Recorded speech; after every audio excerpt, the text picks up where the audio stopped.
Welcome back, everybody, to In the Loop. What's up, everybody? My name is Michael Burpo, and thank you for joining us for another episode of In the Loop. This week, members of the Smithy Group are going to break down their favorite social media accounts and what they think those accounts are doing well as ways you can take some insight from them and bring it into your own social media presence.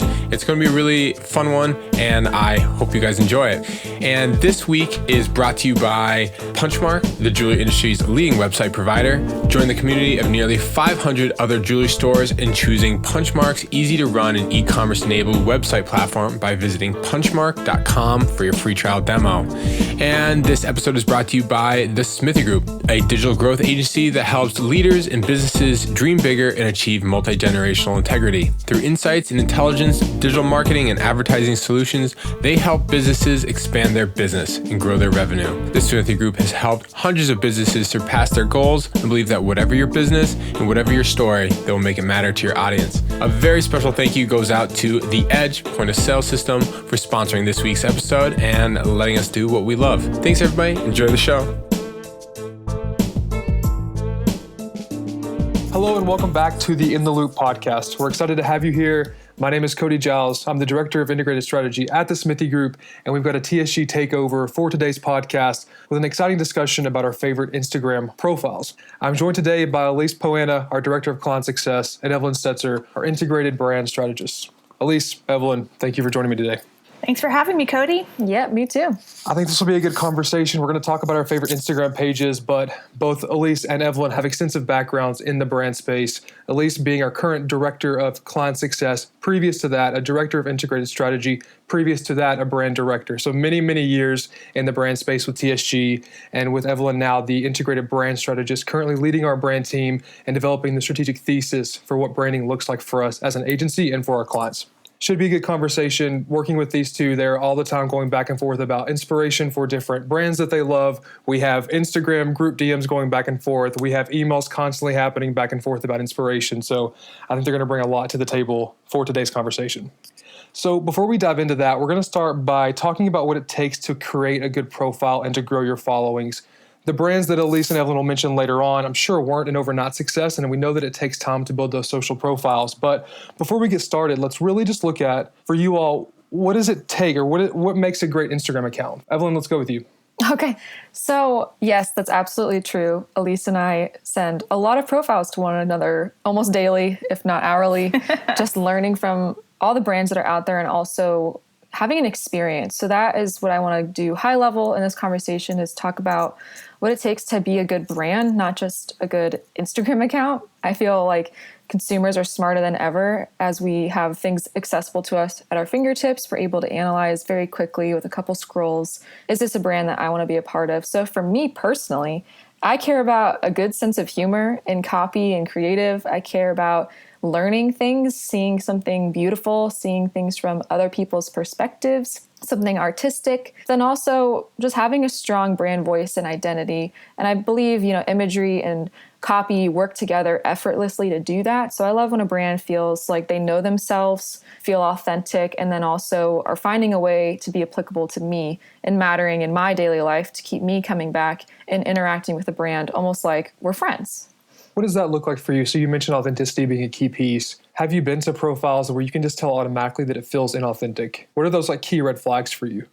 Yeah, key red flags to me are honestly a lack of engagement. If people are not engaging with a profile or with a brand in a way, sometimes I wonder, do they have a real group of followers, or are they buying followers? I know we're going to talk about that a little bit later, but that to me is a key sign, is if the conversation isn't two-way, it's one directional. It means that there might be something off in terms of how they've built their profile or how they've architected their brand overall.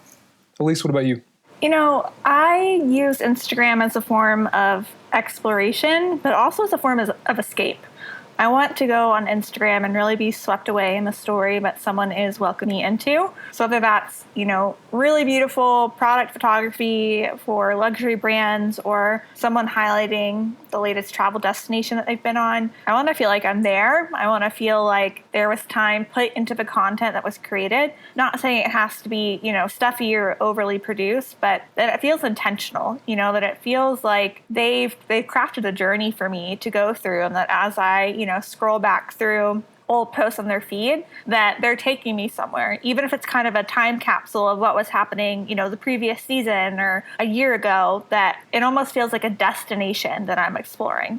Exactly. That's good thoughts. This is pretty high level. So if you're looking for more of those detailed elements about imagery and things like that, there are different podcasts where we've actually talked about that. So we definitely encourage you to go back and listen to the podcast, something worth sharing. And also We Need to Talk Online. Evelyn, we talk a lot in those podcasts about more of those detailed elements. That's correct, right? Absolutely. Yeah. It's about content strategy and making sure you also approach engagement right and approach making sure that you're communicating with people in a way that's authentic. So there's a lot going on in that podcast. So definitely recommend listening to it.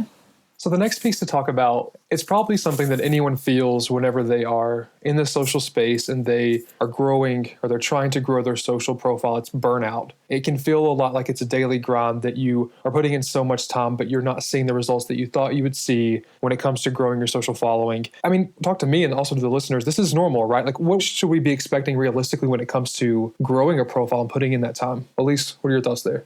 Yeah, this is completely normal. It takes time, consistency, and really a significant amount of time invested in interacting with others on the platform to see growth. And realistically, growth is going to happen in several stages. You're likely to see single-digit new followers for, per week for the first several months of really working on growing your platform. And as you continue to dive into your niche and your area of expertise, or really, putting your story out there and become an engaging part of that community, you can expect to see that growth kind of accelerate, but you're not going to go from, 100 followers to 100,000 followers overnight. That's a journey that's going to literally take you years to accomplish. Yeah. Evelyn, you talk a lot about with our clients, you look more at quality of followers versus that number count. What is it that you mean there?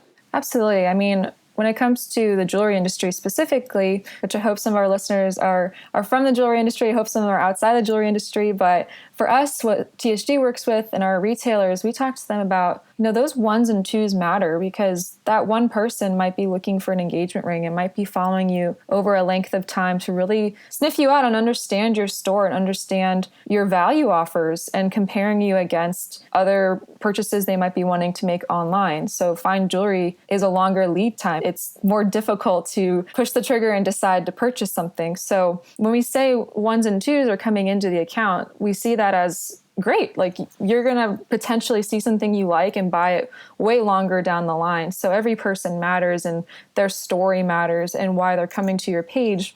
They might find something they like and purchase it way, way longer down the line, but that's still a successful follower if they stay with you and stay engaged.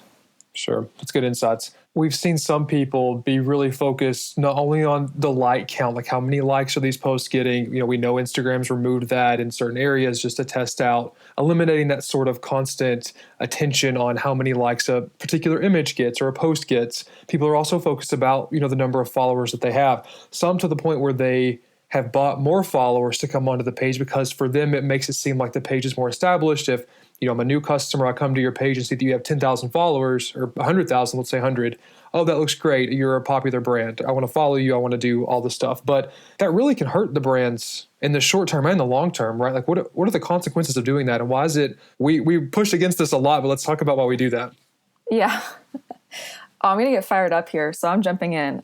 Well, first, it's important to understand how Instagram works, right? So it's an application that's designed to reward real interactions and relationships every single minute, trying to pair your profile and who you interact with other potential people and what they like and what they interact with. It's about pairing people together. And so an Instagram profile, when we say things get rewarded in the feed, what we're saying is that if a certain number of people start interacting with your post right off the bat, the minute you post it, Instagram's alarms go off in the algorithm and say, like, this is a good post. This is connecting with people. And so we will favor this post by drawing it higher in people's feeds. Same with stories. They'll start feeding your stories to people at the beginning of their, the top of their page when they open it, if you're interacting with them and they're interacting with you. So it just starts this kind of momentum. And so what happens when people buy followers is that Instagram will see that as dead weight on your account. So if they're not interacting with you, they have an engagement rate of, the number of people who are engaging, the number of people who aren't engaging based on who follows you. And so if there's dead weight on your account, that's going to hurt you in the end. They're going to see a very low engagement rate, and they're going to start detrimenting your content and not seeing it in people who want to see your content. So that was a really long roundabout way to say, just don't do it and see real followers come in. The goal should be to have every follower actually interacting with you. I'm kind of happy that Instagram is pushing likes away because they're not exactly the metric we see as successful. We see comments, saves, and shares as the best metric to have as your goal versus just the vanity metric of followers and likes. And at that same time, you also don't want to be someone that's going and following a bunch of profiles to get a follow back, and then you just go and unfollow those people. We went to a conference about 2 years ago and somebody was talking about this, and it was hard to sit through of this person, the speaker saying, follow all these people, get the follow backs, then you can go and start to unfollow all of them. But you don't want to do that either, correct? Because the algorithm's also flagging that at the same time. Exactly. Yeah. It's about pairing people together, like I was saying, and favoring real interactions and relationships. So if you DM someone and follow them, the longer you follow them and the more they interact with you, the better your profile will be favored in the long run. Got it. Excellent. That's really good insights to have. We are going to take a quick break to hear from a word from our sponsors, and then we're going to come back and talk about some of our favorite Instagram profiles.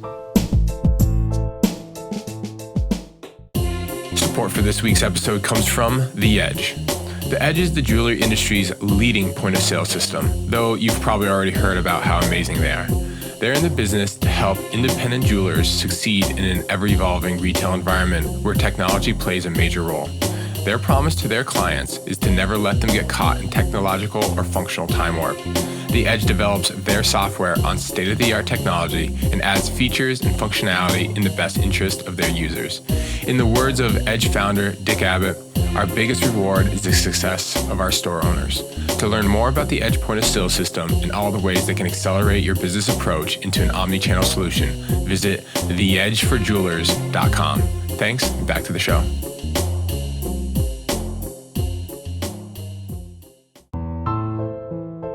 All right, we're back. And now before we go in and talk about our favorite Instagram profiles, it's the lead up to that moment. We're going to talk about some of our favorites. I have one more question, and it goes back to what types of content or strategies have you seen work well when it comes to growing a social following? We're going to talk about our favorites, but I have one more question here about growing that following.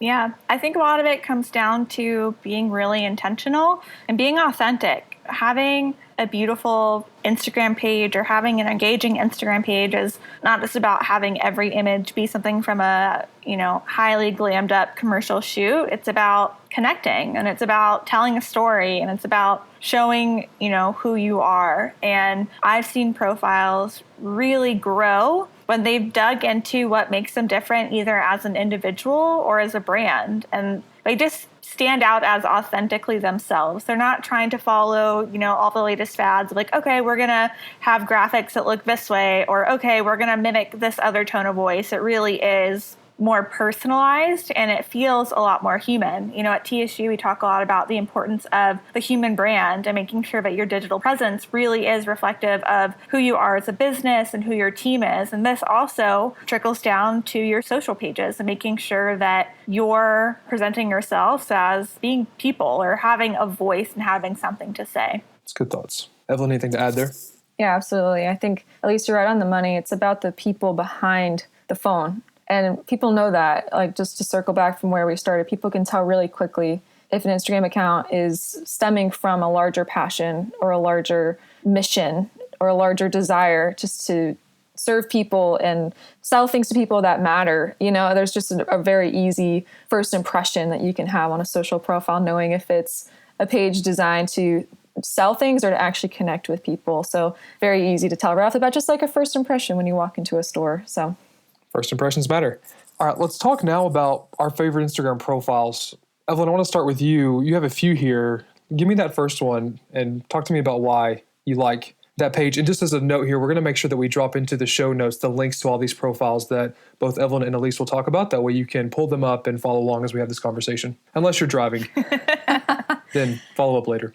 So Elise and I are both clean beauty lovers. We both talk about products we switched to many years ago and how it's impacted our life. So we follow a few different accounts, but one that I love is called Ilia, I-L-I-A. And what I love about this brand is that they do a good job of storytelling. And what I mean by that is when they launched a new lip care or eye line, they don't just post, check out our new makeup. They say like a series of content around people. So one of them was called like Between Us or Between You and Me. And it was moms and daughters, sisters, friends, mentors, these beautiful women of all different skin tones and stories and backgrounds coming together. And they were wearing the makeup. So it was a roundabout way to incorporate makeup into your life while also telling these stories about these relationships in a meaningful way. And I just appreciated that because it was Instagram TV content. It was followed up with emails. It was just this long-term launch that wasn't just a one and done. It was a story that developed over time and kept me coming back to it. And honestly, I bought Elise some of that eye stuff for her birthday. So it worked. Did. I love it. Love it. What does that do for you? I mean, for you, so you said it's really long-term content. It's not a one post and done. Like how long, when we're thinking about time, like how long should that be? How long did it take you from once you saw the first post to actually making the purchase? What did that look like for you? Well, I can definitely say it was probably a 3-month lead time for me to purchase. Wow. And I know that when the campaign launched, it became part of the standing collection. So it wasn't like a Mother's Day offer and then it disappeared. It's a long-standing thing. So they're always going to be posting about it through this lens of Between Us, Between You and Me, so that the makeup itself always sits within a narrative and they can tell a new story on that same topic any way and shape and form they want, which I think is genius because it'll always make it relevant. You can always share different stories depending on even culture and what's happening and be relevant in that way while also being authentic. And another thing I love about Ilia is their ad content complements their organic content, but in a different way. So their ads are very convincing because it's these women of all different ages, skin tones, etc., using Ilia's makeup for their skincare routine. And they just do their skincare routine in like hyperlapse. And it is so effective for me. I love it. I love it. They're some of my favorite ads. Right. But they don't have that stuff in their feed. You know, it's a completely different arm of their company. And I find it so impactful because all they do is just like have what the products are listed in the caption, make it kind of shoppable in that way. And they show you real women wearing the makeup. And I just find that so helpful because then you can see how all the different shades interact with your skin, et cetera, et cetera. I just love the storytelling and it's very convincing for me. Yeah, it really brings it to life. I have to say their ads are some of my favorite because again, like Evelyn was saying, their Instagram page does a great job of featuring product and then having this paid component that shows the products in use. You're like, oh, that would look really good on me. Or like, I like that color on her. Like maybe I could wear that too. Or like this would be a great gift for Evelyn, you know, whoever it may be. It really, it gets you and in a really good way. We've talked about that a lot in terms of lifestyle content in the jewelry industry and about why it's important to not only show just product shots, even whether you've taken them or they're coming from a brand, but also to have those lifestyle components mixed in. So you're seeing how the jewelry looks when it's out in everyday life. So when it's in the sunlight, when it's stacked with other pieces of jewelry to really get that true frame of mind around here's how the jewelry could work for me and helping to paint the picture versus seeing just the product shot and not really having a good sense or connection of what it's going to look like in real world use, which is good. Mm-hmm. Elise, you love to travel. I think you're going to give us a travel Instagram. What do you have? Yes. So on my bucket list, I want to visit, well, I'd love to visit them all, but the Aman Hospitality Group has some of the world's most unique and luxurious hotel destinations. They have 33 properties across the globe, and their Instagram transports you there. Beautiful content. It makes you feel like you're on vacation, even though you're just scrolling, and it does a great job of showing a multitude of content. Obviously, each of their 33 properties is a different location, it's a different vibe, it's all underneath the same overarching brand, but they do a good job of kind of tying all of those stories together. And if you kind of think about it like you would, a brand who's selling a product and you're trying to nest everything under together, you're always looking for that sense of interplay and how can this kind of bounce off of each other, or how can this piece of content flow into another. So if you're looking for a, lunch break getaway, I definitely recommend scrolling through the Amon Group's Instagram page. Yes. A lunch break getaway. That's a good way to solve that up. Evelyn, I'm going to jump back to you for another one. Looks more like a clothing brand that you have. Yes. Okay. So I grew up dressing in American Eagle and never thought it'd be relevant to my life again. I thought I grew out of it. And then all of a sudden, Aerie, which is their more loungewear, swimwear, undergarment brand, it's just this completely different arm of the company. Sometimes you forget that Aerie is owned by American Eagle. I don't know about you guys, but I'm like, wow, their branding is very different. And it works for me for so many reasons, but mainly I love their Aerie Real, which is a lot of words to say, Aerie Real campaign. And it is Instagram influencers that are long-term brand partners, and they actually have something to say. They're not just wearing the clothing in their own way. They're actually talking about what they're passionate about. They've picked influencers that have some sort of mantra. One of them is really passionate about plus size models. And I'm using air quotes right now because what does that actually mean? And that's what they talk about in this campaign a lot, is just being who you are, untouched models, and not feeling like you have to change your body to wear certain clothing. And I really appreciate that because it has a mission, and the way that they wear the clothing is, I would never think to pair certain items together like that. So it's very effective for me because they're constantly using this hashtag, constantly showing ways to style things. And also on Saturdays, they have these swim sweepstakes that I come back to every week. I have a post notification on my app because I know that on Saturday, they're going to do a giveaway for a bathing suit for the entire summer. And that is explosive in terms of bringing in new followers and new people to engage with the brand. So I tag everyone and their mother on that post so I can win a bathing suit. And we just all suddenly start following Aerie and start loving it over time. So I wanted to ask about that. What sort of logistics are they taking for this giveaway? You're just tagging friends to be entered to win? Essentially, yeah. I think it's unlimited. Of course, they have the disclaimers on Instagram not providing the giveaway, et cetera, et cetera. So it follows all the rules and also gives away amazing bathing suits. And the real question, have you tagged Elise in these posts? Has Elise entered as well, or? Cody, I think I've tagged you in these posts. Okay, maybe I've been tagged for a swimsuit from Aerie that I might have missed the notification. Evelyn and I definitely tag each other for other giveaways, that's for sure. Yes. I don't know if I've gotten a tag on the Aerie campaign, but feel free to use me for an extra entry. I'm always here to support you. Absolutely. Yeah, the main thing for Aerie is I'm always surprised by their photography and how they show me how to wear their clothing. So they even do some grids whenever they do a new collection of 9 tiles with the nine pieces from the new collection that just came out. And they'll put little numbers in the boxes and say which one's your favorite. And something about that curation makes me think about the clothing together in a different way visually. And I'm such a visual learner. And I think a lot of buyers need that to feel like something can be part of their life, to see how it interacts and how things match or pair, and see a whole collection and how it works when it comes to prints. You just see the creativity of the brand in that way. And I think a lot of jewelers could learn from that. That's good. Elise, you've got one more to round us out. I do. So one of my absolute all-time favorite people to follow is artist and photographer Jamie Beck. She is an incredibly talented photographer who used to live in New York City and several years ago moved to the south of France, to Provence, to really pursue her dream and the lifestyle that she was looking for. And her content is obviously very beautiful. She's very talented in capturing, gorgeous images, both for her personal work and also for client work. But it's also very heartfelt and personal. She does a great job of storytelling and really bringing her followers along in that journey, of being an American living in Provence and, being an artist during lockdown. And one of my favorite series that she created during COVID is actually called Isolation Creation. And it's a hashtag that picked up globally, encouraging artists to create every day of the lockdown that they were experiencing in France. And so every day she would create, compose, and shoot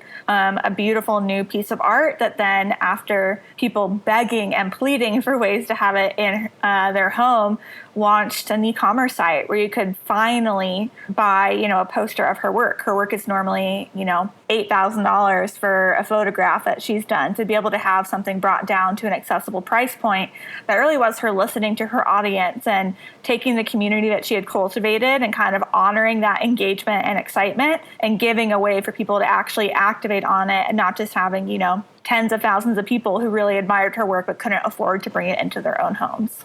So you were saying she was creating art, posting it, and selling it every day on Instagram. So you talk about the true hustle. Yes. That's it right there, day in and day out. Yeah. Putting out this content, but having to create the art before you even get to that stage. Yeah. To post it. She's incredible. Yeah, Elise showed her to me a few years back. So I've been an avid follower because I love photography. And something else that she does along the way is show you her editing process. So I believe one of the huge reasons why she's so talented is also her technical knowledge too. And she's very savvy in Photoshop, and she'll show you all of the different plates that she uses to create what looks almost like a painting. It's unbelievable. And I believe any jewelers listening to this that have very talented custom design work that they do behind the scenes could learn from daily stories showing step by step how things are made.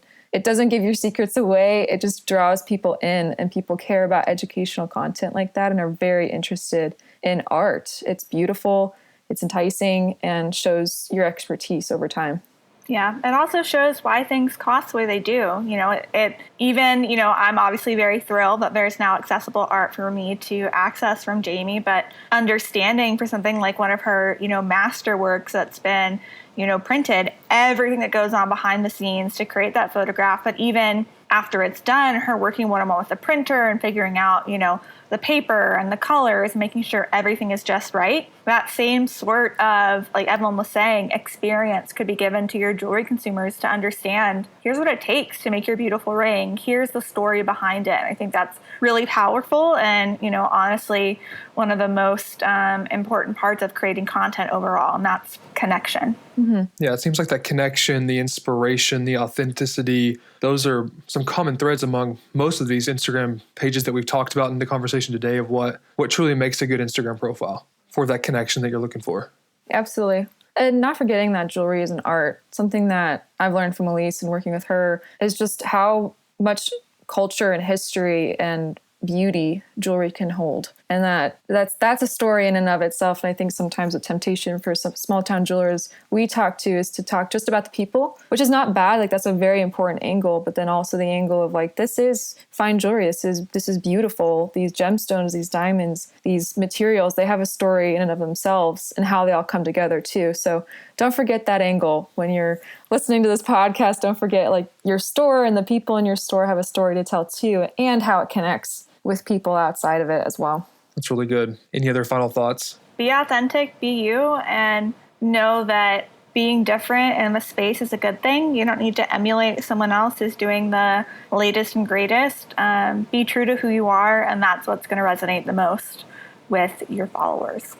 Good piece of advice. All right, that concludes our conversation today. Elise, Evelyn, thank you so much for joining me and talking about these great brands and talking about what it truly means to have a good Instagram profile. If you guys want to learn more about Elise, Evelyn, or TSG as a whole, you can follow us online at The Smithy Group or reach out to us at thesmithygroup.com. Also, make sure you're following our friends Punchmark, and we will see you in the next episode. Thanks, everybody. Thanks. Thank you. Hey, thanks for listening. Leave us a rating and a review on Apple Podcasts, and remember to subscribe. It really helps us grow. Thank you so much. See you next week.